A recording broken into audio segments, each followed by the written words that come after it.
Kesetiaan seorang suami diuji manakala dalam perjalanan perkawinan antara suami dan istri, sang istri mengalami penurunan penglihatan dan kehilangan rahimnya. Kita sambut pasangan dari Bandung, Eko dan Dian.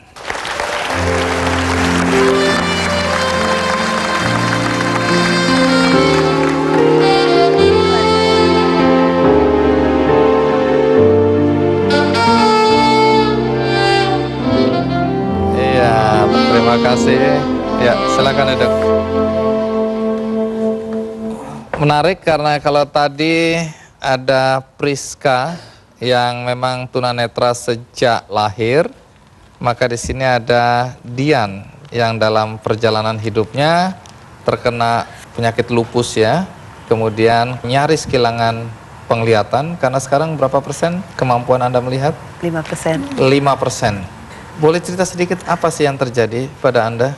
Memang kehidupan saya berbalik 180 derajat 11 tahun yang lalu ketika dokter mendiagnosa saya lupus, dan juga tidak lama setelah itu memang harus kehilangan 95% penglihatan saya.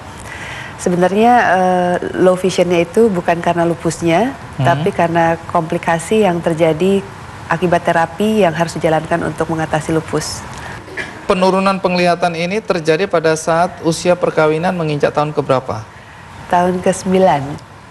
Nah, pada saat Anda mengalami penurunan penglihatan, apakah pernah terpikir atau ada ketakutan suami kemudian akan meninggalkan Anda?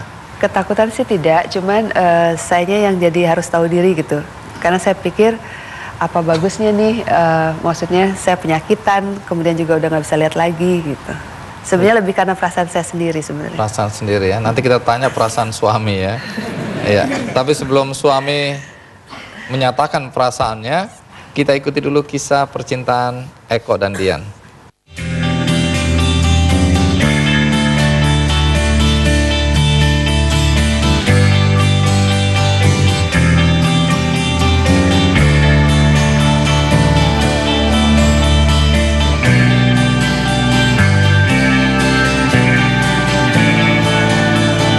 Cinta itu penuh kekuatan. Itulah yang telah dibuktikan pasangan Eko Pratomo dan Dian Syarif. Di usia perkawinan mereka yang ke-9, tepatnya di tahun 1999, sang istri, Dian Syarif, menderita penyakit lupus. Salah satu fase tersulit dalam kehidupan rumah tangga mereka adalah ketika Dian harus menjalani hingga 6 kali operasi bedah otak. Sehingga Dian kehilangan penglihatannya dan hanya mampu melihat sebanyak 15%. Ketika pertama kali terdiagnosa lupus, memang waktu itu cukup kaget karena sebelumnya memang nggak pernah sakit dan selalu dalam kondisi sehat walafiat. Tapi kemudian yang lebih terpukul mungkin karena pada saat yang sama juga harus kehilangan penglihatan. Itu yang justru lebih banyak membuat down. Tidak hanya sampai di situ, Dian juga mengalami pengangkatan rahim hingga membuatnya tidak bisa memiliki keturunan. Kekuatan cintalah yang kemudian mengantarkan Eko tak henti-hentinya memberi dukungan kepada Dian. Di saat-saat sulit inilah, Eko yang sempat menjabat sebagai CEO di salah satu perusahaan reksadana ini selalu berusaha untuk berada di samping sang istri dan tak pernah berniat meninggalkannya. Ketika ijab kabul itu memang saya mendapatkan pesan juga dari orang tua Dian untuk tetap menjaga istri saya, dan memang itulah yang saya rasa inti dari pernikahan ya. Ketika dia sakit, banyak hal yang saya lebih banyak belajar lagi dari dia. Eko membuktikan rasa cintanya pada sang istri tak hanya sebatas sikap, tapi juga dengan menulis puisi mengenai 15 tahun perjalanan pernikahan mereka yang diwarnai dengan kasih dan perjuangan. Mata itu tanpa terasa menetes, terasa hangat di pipimu dan juga di pipiku. Aku bisa merasakan kesedihanmu yang teramat sangat. Ketika dalam perjalanan di ambulans, sekembalinya dari rumah sakit mata, aku tahu.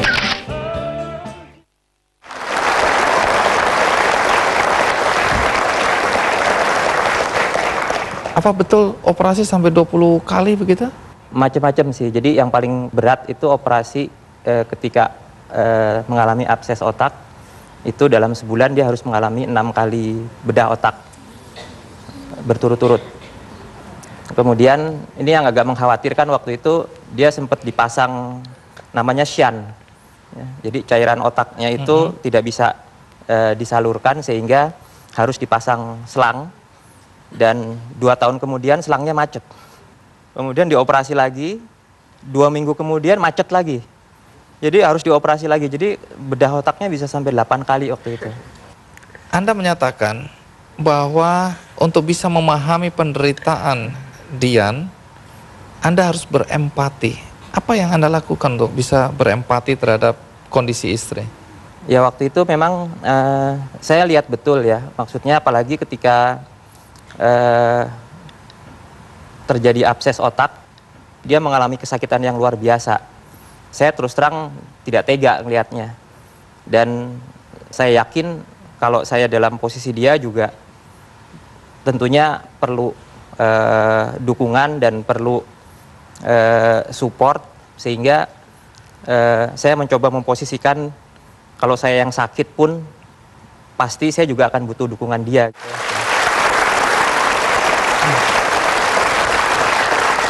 Iya, saya sering membaca cerita berita tentang suami-suami yang meninggalkan istrinya manakala istrinya tidak lagi sesempurna sebagaimana waktu dia pertama kali menikah. Nah, kenapa bertolak belakang dengan logika yang saya baca atau saya dengar? Bagaimana bisa cinta itu semakin kuat? Terus terang dari perjalanan pernikahan itu kita nggak banyak bedalah dengan yang lain ya, mengejar karir, bekerja gitu. Jadi semuanya istilahnya kesuksesan duniawi yang coba diraih gitu. Kemudian dengan Dian sakit itu ya saya bersyukur salah satu kesempatan saya untuk kembali kepada belajar agama, kembali kepada mempertanyakan ini hidup ini mau kemana sih sebetulnya gitu. Banyak sekali pergolakan di dalam batin saya mempertanyakan banyak hal gitu. Dan dalam perjalanan Dian sakit, saya juga belajar banyak dari Dian. Apa itu? Yang pertama, dia itu luar biasa tabah. Dengan kesakitan yang luar biasa pun, dia tidak pernah memaki Tuhan. Padahal dalam hati saya nih, kok Tuhan nggak adil gitu ya. Apa sih yang pernah kita alamin, dosa apa yang pernah kita lakukan, kok ujiannya berat begini gitu. Dia nggak pernah gitu. Disuruh makan obat ya disiplin gitu.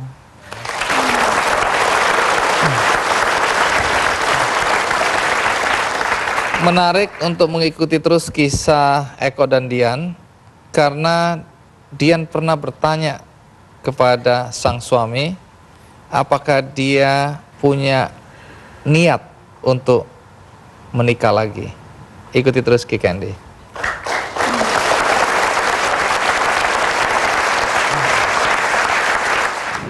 Pernahkah Anda bertanya pada suami apakah dia berniat untuk menikah lagi?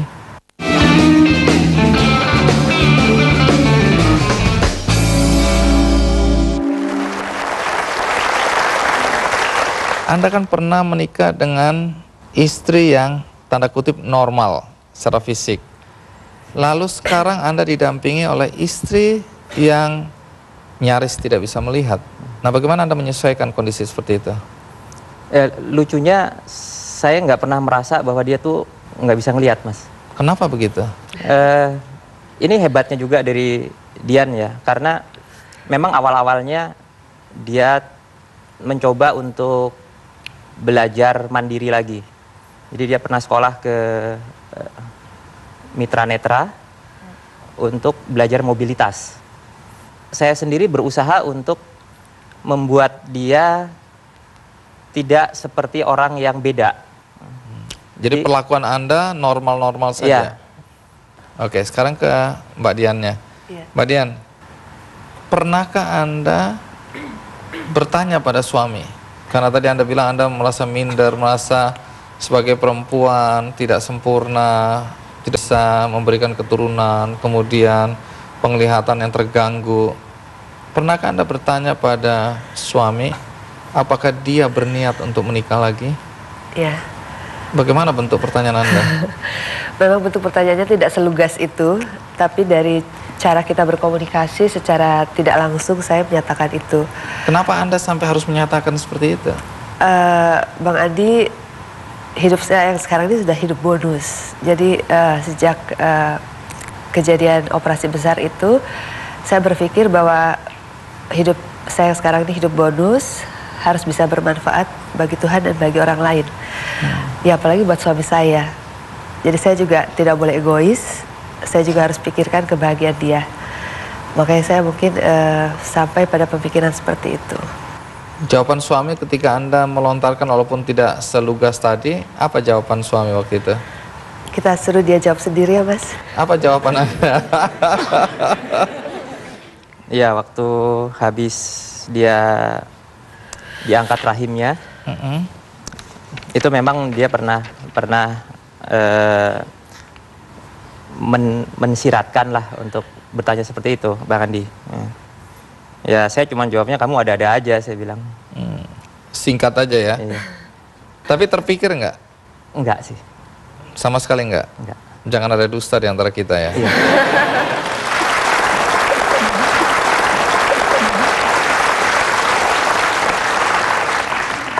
Dalam kondisi Anda merasa down, merasa sebagai istri tidak sempurna, bentuk-bentuk dukungan seperti apa yang membuat Anda kuat?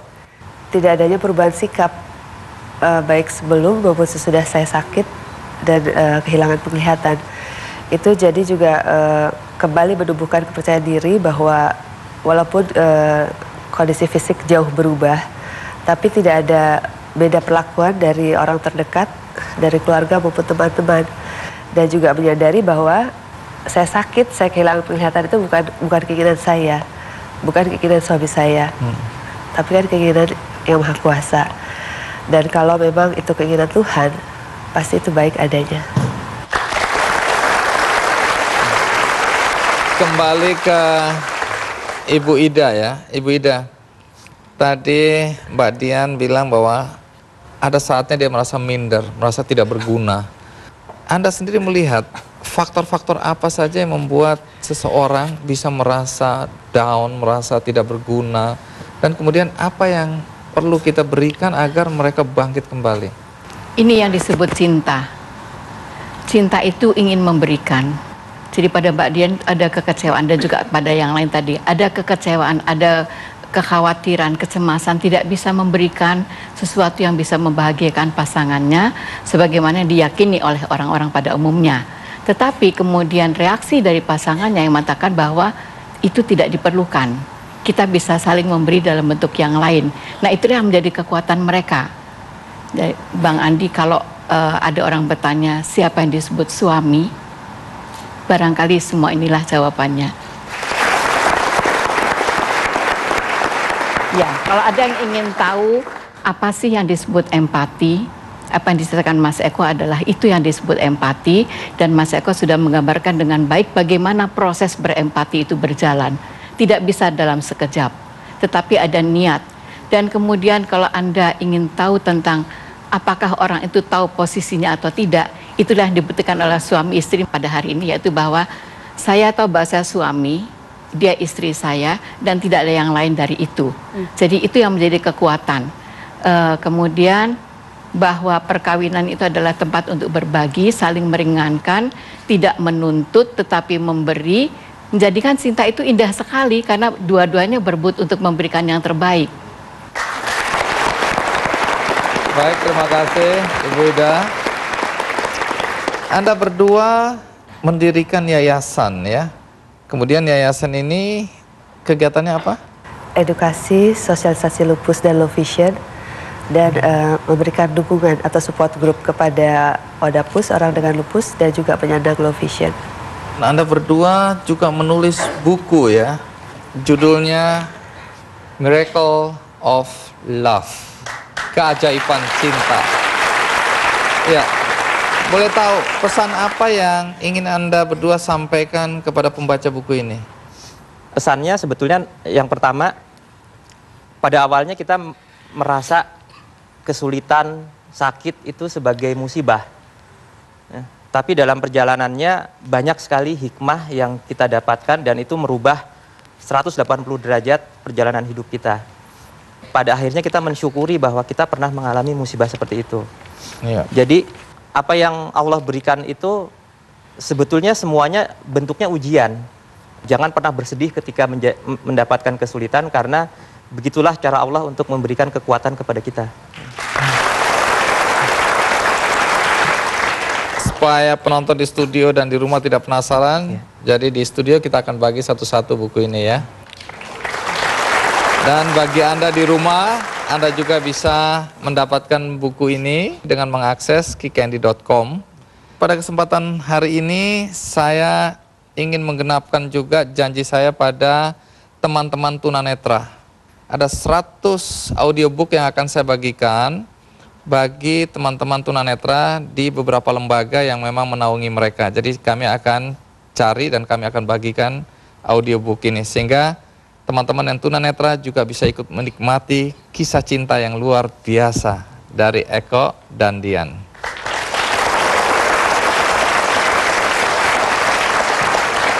Baik, bagi Anda yang baru saja mengikuti acara ini dan terlewatkan apa yang kami perbincangkan, Anda masih bisa membaca di Media Indonesia Minggu. Dan juga saya ingatkan bahwa Kick Andy sekarang sudah ada di radio di jaringan Delta FM. Akhir kata, kita akan mendengarkan satu lagu penutup yang indah berjudul Sempurnalah, dinyanyikan oleh Chandra Satria.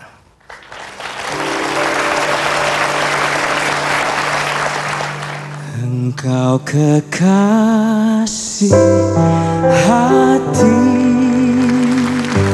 samudra luas yang membiru. Aku yang berlabuh dalam peluk relung jiwamu. Kasih dengan